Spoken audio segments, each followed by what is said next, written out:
The boxes in front of me contain these messages, as well as ornaments and cards, you know, handmade, very nicely handmade by these school kids. So we leave this tree here through the holidays, so the people in the Washington area, when they hear about this, can come to see it, because some of these things are really, really nice. So the schools include Hillburn Elementary in Raleigh, North Carolina, a Cub Scout pack in Irvington, New York, grade class from Carlisle Elementary School in Castro Valley, California, Rosewood Christian Elementary. In Boca Raton, the Loggers Run Middle School has sent some cards, nicely handmade, as well as from the 7th and 8th graders at Berry Hill Elementary in North Vietnam Carolina. was basically pretty much contained to family and friends. Today, the level of support may not be quite the flag-waving inspirational type of World War II, but it is nonetheless universal and powerful respect for the sacrifices that you are giving, you and your family are giving to us here at home. The first time I was away from home for the holidays was as a combat infantryman, 18-year-old combat infantryman. I never thought I would look back on that time favorably, but most veterans, view their military experience over the years. They come to view their military experience as one of the most important accomplishments of their life. It is a shared sense of accomplishment that creates a bond among veterans that is a gift that awaits for you when you come home. It's a gift that will be with you your entire lifetime. Jan wanted me to share a few words about my last Christmas in the military. I was at Fort Leonard Wood Medical Center waiting for my medical retirement papers from wounds received in combat, along with about 15 other wounded veterans. Just before Christmas, we were told we weren't going to be allowed to go home for Christmas because the Army didn't want to have to track us down all over the country to find us, to give us our discharge papers, our medical retirement papers. I told my mother this, and this is the reason John wanted me to share this story. He just wanted me to tell you how impotent the U.S. Army is when faced with a mother on a mission. So she wrote her congressman, who happened to be Mel Price, who was the future, at this time I don't think he was yet, but he was a few years away from being the chairman of the House Armed Services Committee. He was a World War II vet himself and a champion of veterans' rights. My mother called, and I can't imagine what that conversation went like, because about an hour after she called and told me that she wrote her congressman, which just kind of freaked me out. Anybody who's in the military knows it's something you don't want to do.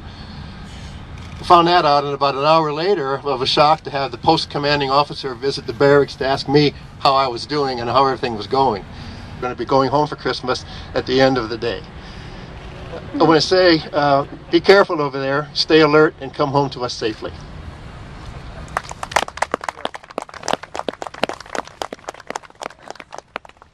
Thank you, John.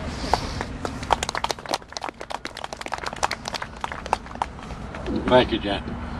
I'd just like to talk a little bit about the wall.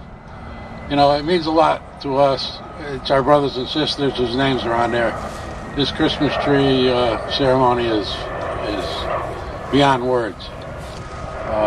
Rolling Thunder, our main issue, and the reason Rolling Thunder was started in the first place, was the prisoner of war issue. So you never forget that we left people behind, and we're still trying to get a full accounting, and Rolling Thunder is never going to stop until we get a full accounting. And we got to remember that we also have troops in harm's way right now in Afghanistan. We still have some left in Iraq, even though they're saying that they're going to leave a couple hundred. They're going to leave a little bit more than that there. So we have to think of them, remember the guys we lost in all the wars. And thank you. I'd like to talk about one gift that my generation of soldiers, sailors, airmen, and Marines has received from the Vietnam generation. Not too long ago, I spoke to a friend of mine named Bob Swick, who was another Marine officer during the Vietnam War. He was in reconnaissance, and he was wounded while he was in Vietnam. And he told me that upon returning from Vietnam, he was told he could either opt to have his flight paid for if he wore his uniform, or he could return home in civilian clothes, and he had to pay for his flight home. And Bob, having heard the stories of the welcome that some of the Vietnam veterans were returning upon coming to the United States opted to wear civilian clothes and actually pay for his flight back to the United States. My contemporaries and I, the younger people here, were raised on stories like that. And so when we were deployed to Iraq and Afghanistan and some of those other places that Jen was mentioning, we did not always know what kind of welcome we were going to get upon our return. And I still vividly remember my flight home in 2006. We had a layover on our way back from Kuwait in Bangor, Maine. And as we departed to stretch our legs for a couple hours while the plane refueled, I remember walking into the terminal and being shocked and surprised by seeing about 100 cheering men and women welcoming us home, giving us cell phones, giving us hugs, giving us all kinds of a wonderful welcome home. And most of the people I saw were Vietnam veterans themselves and their families and their friends. And it was a wonderful feeling for all of us, a unique feeling of shock and relief at the wonderful welcome we received. And that's the gift of support that my generation, the Iraq and Afghanistan generations, received from the Vietnam generation. And this holiday season, as was mentioned before, many of our men and women are coming home from Iraq, and most of them will be home by Christmas, and that's a wonderful gift from them and their families. And today, as these men and women are returning home, they're being greeted as heroes. They're being greeted with a huge amount of respect. And while, once again, as with 4 decades ago, protests are flaring up across the country, the men and women who are returning on those planes from foreign shores are not the ones being targeted. And the vast majority of Americans have a huge amount of respect, esteem, and admiration for the military, which is ranked year after year for the past decade as the most respected institution in the United States. 40 years ago, across university campuses in the United States, protesters would target those in uniform, destroying ROTC facilities and making those who were wearing the uniform feel unwelcome. And today, I can say in my civilian life, I work at GW University, where veterans are looked upon with a huge deal of great admiration and respect. And I've been brought in to help encourage many of them to continue their public service as leaders in this country. This turnaround is entirely due to the gift that my generation received from the Vietnam generation. And this is a gift, I can tell you this Christmas, that we will pay forward. And when and if our sons and daughters once again are called to fight a controversial war in a foreign country, they'll be able to do so and receive the same support when they return that we received ourselves. That's ultimately the legacy of the Vietnam generation. That when our nation's soldiers, sailors, airmen, and Marines go to fight battles in foreign shores, they can do so without that fear of being abandoned by those they fight for and by those who fought before them. And so I'd like to say thank you for that gift to all those here who've made that happen. And Merry Christmas to all of you. Thank you very much.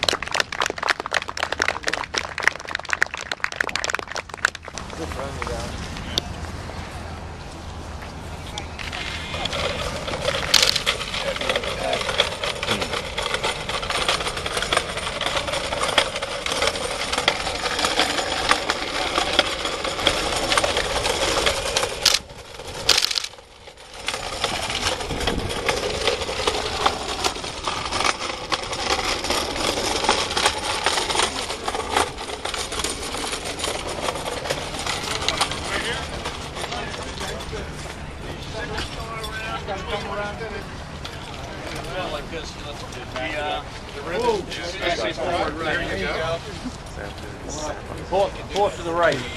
East side.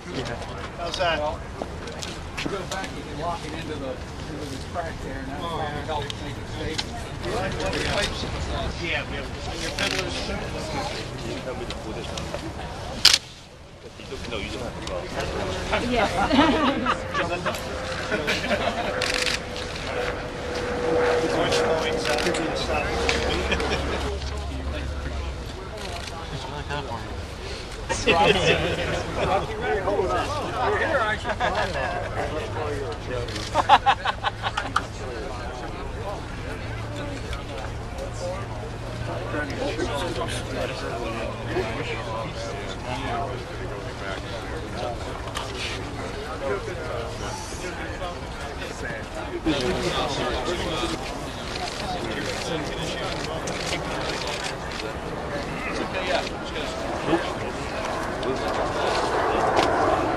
That's the trouble with the heavier ones.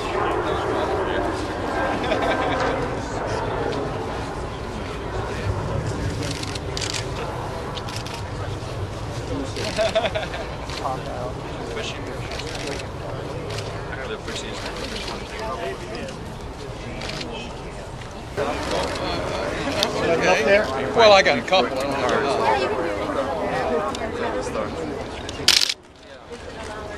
I think we're done. Do another one, Paul.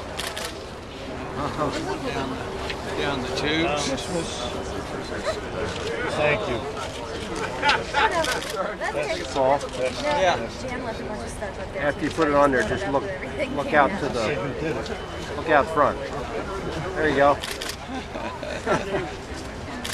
Thank you. There goes your witness protection program. That's right. Now I'm in trouble. Still, what can I say? Long way to Tipperary. Tell me something new, like you've been a good. They don't fall. Yeah, don't land there. They'll probably cover you. You'd be surprised. It's more than, it won't cover my barrel.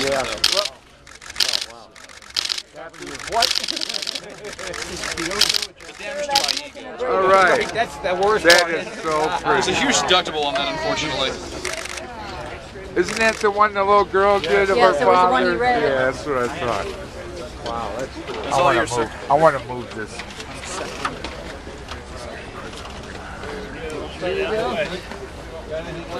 We got to get some down low, too. Well, cards, decorations, whatever. I want to try it.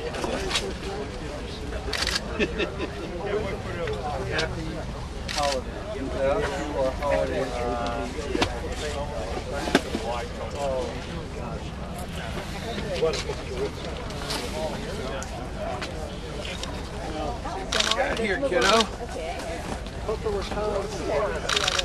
Got a great course. So, Captain, where are you based?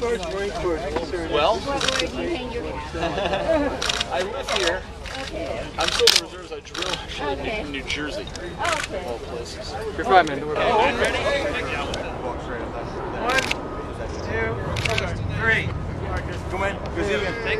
your Oh, good seeing you.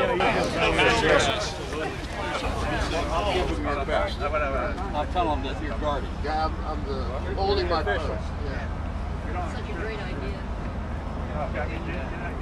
We got $1,000. Yeah, we'll come down. Yeah, I did that.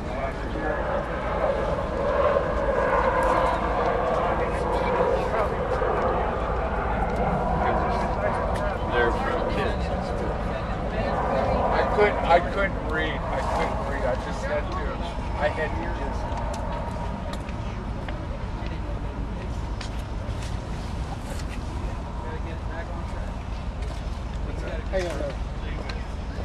All right, guys. See you Wednesday night. I didn't think I'd be the last volunteer to stay. Did you notice my wasn't right? All right, Ted. You have a Merry Christmas. I was getting ready to walk out. I had everything on, helmets, gloves, and our look, and my daughter escaped on the piano. I had talked to her since she left. I've never gotten a breakdown. Did you tell her I was leaving? I took my jacket off. I got my jacket off with the camera on, so she could. You might want to take a picture of that. Oh, yeah.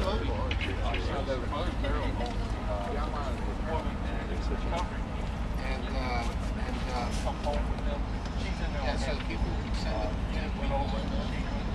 asking to actually put off.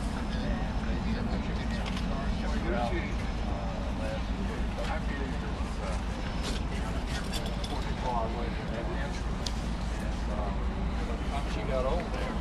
They needed a lieutenant in the SSA. So she's higher up than when you go through the There's an SSA too, but you'll never see that until you make the first brand new second lieutenant. Yes, exactly. So you can't run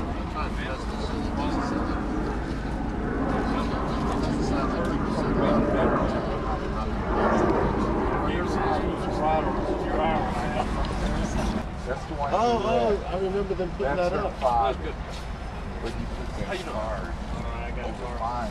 And this one here, he's at MIA. His name is back. It was written on the back.